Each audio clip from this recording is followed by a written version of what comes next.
പ്രിയപ്പെട്ടവരെ, എല്ലാവരും സുഖമായിരിക്കുന്നെന്ന് കരുതുന്നു. സുഖമായിരിക്കുന്നതായിരിക്കും, പക്ഷേ മനസ്സിൻ്റെ അശാന്തി വളരെ വലുതാണ്.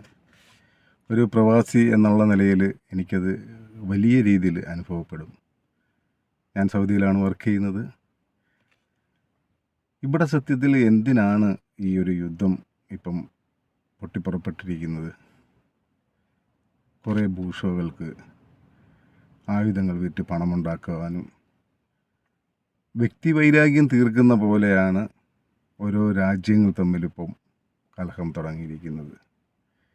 ഇസ്രയേലിനെ അടിച്ചു ഒരു സമയത്ത്, അതിന് പകരമായിട്ട് ഇപ്പോൾ ഇറാനെ അടിച്ചിരിക്കുന്നു. ഇതിൻ്റെ പ്രത്യാഘാതങ്ങളെന്ന് പറയുന്നത് നമുക്ക് ആർക്കും ചിന്തിക്കാൻ പറ്റുന്നതല്ലല്ലോ. കാരണം റീഎൻട്രി അടിച്ച ആൾക്കാർ നാട്ടിൽ പോയിരിക്കുന്നു, അവർക്ക് തിരികെ വരണം സമയത്തിന്. വെക്കേഷൻ പോകാനായിട്ട് ആൾക്കാർ റെഡിയായി നിൽക്കുന്നു. സാമ്പത്തികപരമായിട്ട് എല്ലാ രാജ്യങ്ങളിലും വിഷയങ്ങൾ ഉണ്ടാവും. ഇതെല്ലാം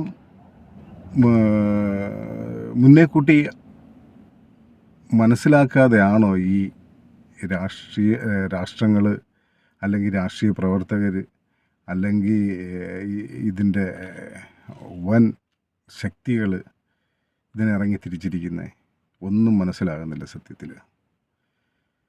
നമുക്ക് ഒരേ ഒരു ചോദ്യം മാത്രം ചോദിക്കാൻ പറ്റും ഇവരെടുക്കൽ: എന്തിനീ നിരപരാധികളെ കൊന്നൊടുക്കുന്നു? എന്തിനീ കുഞ്ഞുങ്ങളെ കൊന്നൊടുക്കുന്നു? എന്തിന് ഈ രാജ്യങ്ങൾക്ക് മേൽ വലിയ സാമ്പത്തിക പ്രതിസന്ധികൾ ഉണ്ടാക്കിയിരിക്കുന്നു? ഇതെല്ലാം വളരെ വളരെ ദുഃഖകരമായൊരു സാഹചര്യമാണിപ്പോൾ ലോകമെമ്പാടും ഉണ്ടായിരിക്കുന്നത്. അപ്പം നമുക്ക് ഇതിനെക്കുറിച്ച് അപലപിക്കാം. പിണറായി വിജയനും നമ്മുടെ മറ്റേ മാഷും ഒക്കെ പറയുന്ന പോലെ അമേരിക്കയോട് ഞങ്ങൾ ഇതിനെക്കുറിച്ച് അപലപിച്ചിരിക്കുന്നു എന്നൊക്കെ പറയാൻ പറ്റും. പക്ഷേ നമ്മളൊന്നും ഒന്നും അല്ലല്ലോ. തീർച്ചയായിട്ടും ഇതിന് ഒരു വലിയ വില കൊടുക്കേണ്ടി വരും.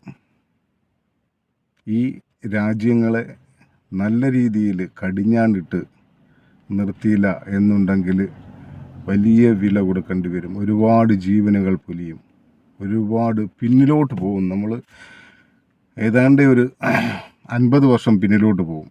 ആ ഒരു സാഹചര്യത്തിലേക്ക് വീണ്ടും ഈ ലോകക്രമത്തെ കൊണ്ടുവന്ന് എത്തിക്കണോ? അതാണ് എൻ്റെ ചോദ്യം. നിങ്ങളും അതിനുള്ള ചോദ്യങ്ങൾ